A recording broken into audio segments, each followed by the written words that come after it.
The Congress-led government in Karnataka has tabled the Hate Speech and Hate Crimes Prevention and Control Bill 2025 in the Assembly amid massive uproar.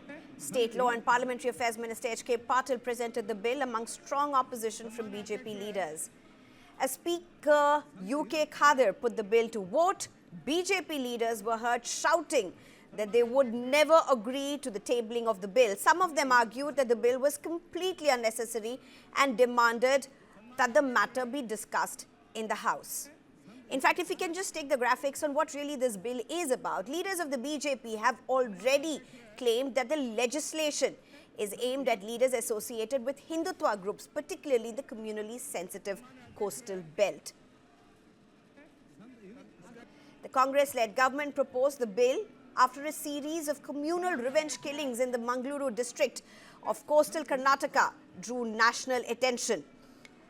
The government has also set up special force to contain violence in the region, and separate wings are monitoring social media activity that could lead to unrest. Now, what is this bill about? The definition of the hate speech continues to include any expression made, published, or circulated in words, either spoken or written, or by signs, or by visible representation, or through electronic communication, or otherwise in public view with an intention to cause injury, disharmony of feelings, or enmity or hatred or ill will against people alive or dead, class or group of persons, to meet any prejudicial interest. In this protecting police, is this protecting or policing free speech, or an iron hand against hate speech? Incidentally, the first Constitutional Amendment Act 1951 had key amendments to the fundamental rights, imposed reasonable restrictions on freedom of speech, expression, reasonable restrictions on grounds of public order, incitement to an offence, security of the state, among many other concerns. Now, the big questions that we are really asking at this point: who decides what qualifies as hate speech? When does free speech cross over into hate speech? Can intent alone turn speech into hate? How do we differentiate fake information, deliberate falsehood, and misinformation? What counts as public expression under the bill? First, let's listen in to reactions. Few MLAs within the ruling Congress party wants to discuss on Bajrang Dal issue. Few MLAs wants to discuss on RSS Pathasanchalna. Few Congress MLAs wants a Tippu Jayanti. But the question raised by Bharatiya Janata Party on the floor of the House, and the people of Karnataka wants answer from the state government on farmers' issue. There are a lot of questions still unanswered by the state government. Whether it's a farmers' issue, whether it's a corruption issue, developmental issue, unemployment issue, all these needs to be discussed. That is the priority. And that is the reason why we are here today at Belagavi for the winter session to discuss Bajrang Dal and all. Even we are ready, but let them discuss on priority issues. Hate speech is a part of the government's agenda. You can't allow all this hate speech to happen. And we have to maintain peace, law and order in the state. Well, I'm being joined by Nikhil Jain as well as Bhanuchandar Nagarajan. Thank you very much, both of you, for joining me. Nikhil Jain, what do you make out of what's really happening? What's the big earnest move, a desperate move, what the BJP is calling this? Yeah, it's actually, first of all, very laughable to me that the moment some government tries to bring out a law against hate speech, the BJP and their ecosystem is the one trying to protest against it. I don't really know in what fair society will a law targeting hate speech be targeted, except by those who want to spread hate speech. See, had this bill had provisions about, bail without the bail being the rule, people being picked up without any proper cause, and then the protest would have been on that, I would have supported the protesters. But what this bill does is it aims to criminalize hate speech. Now, you posed a very important question. Who decides that a speech is hate speech? Well, we have the courts of law for that. You have a statute that has talked about certain sorts of speech and certain sorts of actions being hate speech and hate crime. And it is for the court to decide whether there was an intention or not. And this is how the judicial process usually works, unlike as in the case of laws like the NSA and the UAPA, that you're charged first and only you are incarcerated first, and only then will a judicial determination take place. It's not like that. So I don't see any problem with this bill.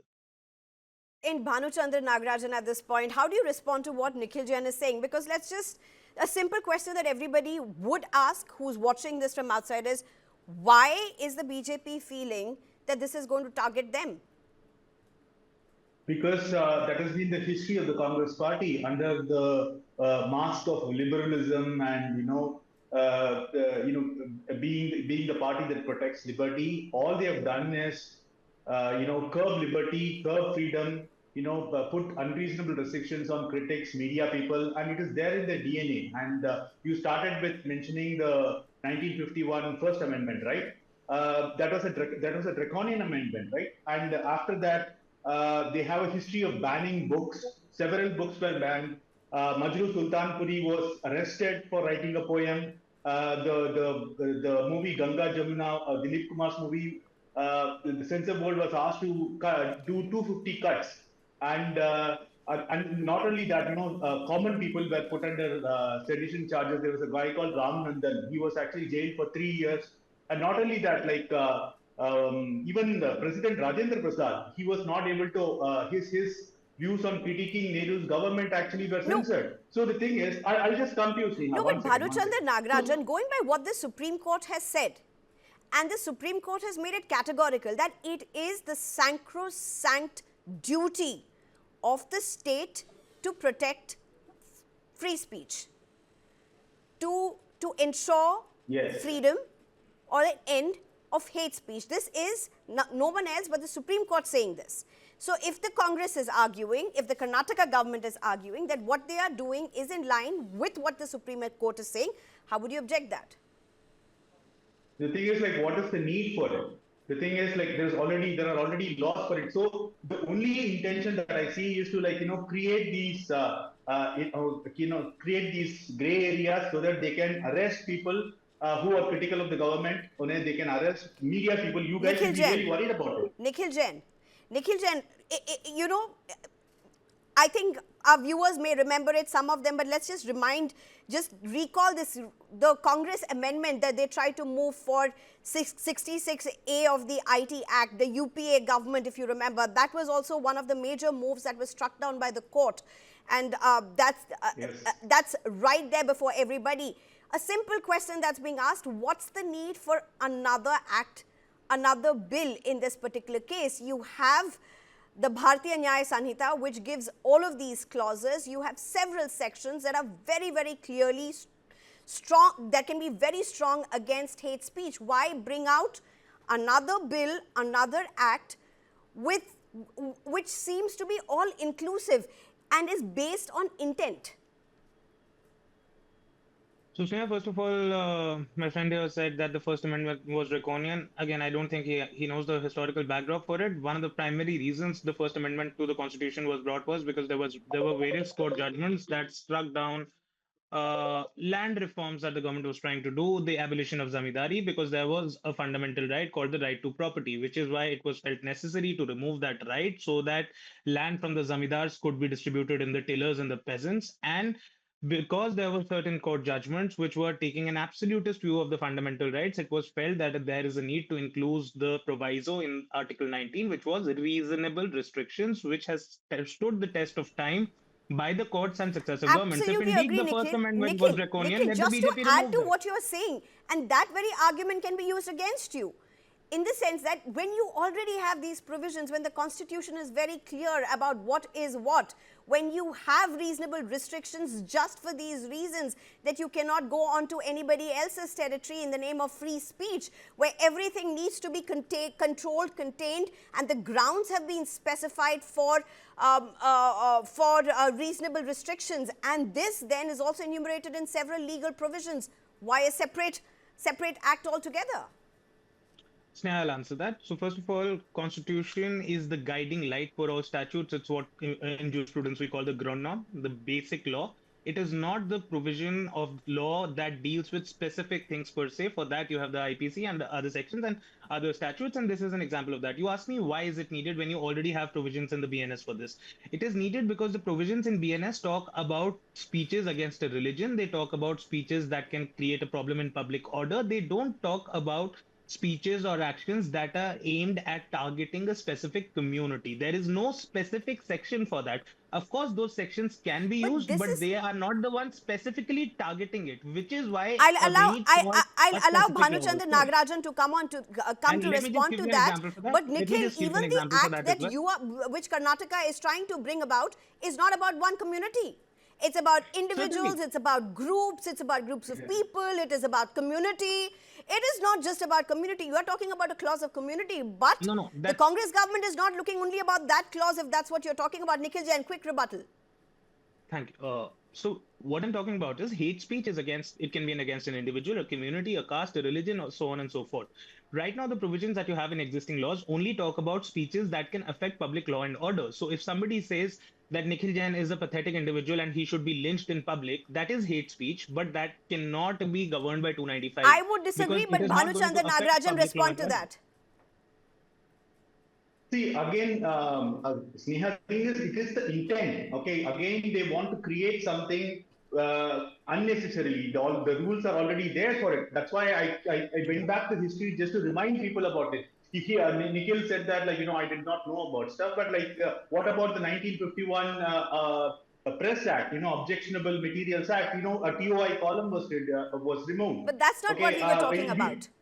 no, I'm And talking then you about the have the intent of the BJP Congress repealed because it them. is there in So their they were in need to DNA. reform. Okay, the book Satanic Verses was banned, Red Sari was banned. These guys have a history of, like, banning things, and they are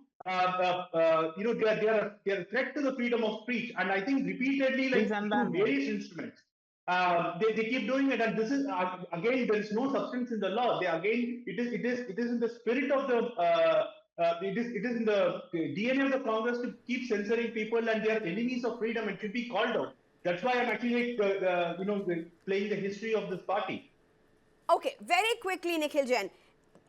All of us remember Pratapgarhi's Urdu poetry, the few lines that he recited, and how so many people went about saying that it was hateful, and the court came down very heavily, and court said that was not hateful. The court said anybody who has taken that as hateful needs to read those lines. If you remember that incident very clearly, you have the recent cases of Kunal Kamra, of Ranveer Alabadia, very, very, polarizing for the society, but the courts taking very clear stands vis-a-vis hate speech. Hate speech, free speech are two important contours that define today's society. While hate speech needs to be curbed, the question is why another act when you already have existing clauses to deal with it strongly? 30 seconds to both of you, your last comments. Sneha, first of all, what Kamra and Ranveer Alabadia have done, they can at best be called stupid speech. It is not hate speech. Neither of the individuals engaged in that. Secondly, Intent there are no depends provisions. where you come from, which lens you view it from. No, if I'm criticizing, Including, and that's why along with those two examples, I also used Pratapgarhi's Urdu verse, which many people said, even the police said was hate. The court said no, because it that wasn't. was taken out of, yes, because that particular speech was taken out of context. If you read the entire poem, you would realize that there is 30 nothing hateful seconds, in that. moving on. And can I just complete the Yes. point that I'm making? There are no specific provisions for speeches aimed at targeting a particular community or individual, which is why a law like this is necessary. And if indeed there's nothing wrong, the courts will decide and the courts will acquit people, and this law can always be challenged before the High Court and the Supreme Court as well, and they can also decide. And lastly, if indeed the First Amendment and all the other things that the Congress did was so draconian, so anti-democratic, why does this government not repeal and amend the Constitution? It's not like they have any No, we're qualms not about talking amending about the Constitution everything or that bringing Congress new government has statutory done is laws or having a draconian. That's parliament. not the narrative you're whipping to. But Bhanuchandra Nagarajan, quick response. So I just want to say that there is a global threat to this as well. Like we are seeing in Europe, where the European Union again is actually trying to curb free speech. They are actually putting people behind the bars, especially in Europe. In England, you would have seen people putting behind bars for social media posts. And the Congress is part of this international liberal mafia, and they are taking inspiration. And I wouldn't be surprised if, like, George Soros or any of these funders have asked them to do it. All right. I think across states, one thing that many people would say is you need to have a hawk's eye to be able to see how laws are implemented, because as the old adage goes, power corrupts, absolute power corrupts absolutely. Whether this is going to be used the way it is intended to, that's something that's going to be seen a lot of controversy around it. We in no way are supporting hate speech, but free speech also needs to be guarded equally. Thank you very much, Nikhil Jain.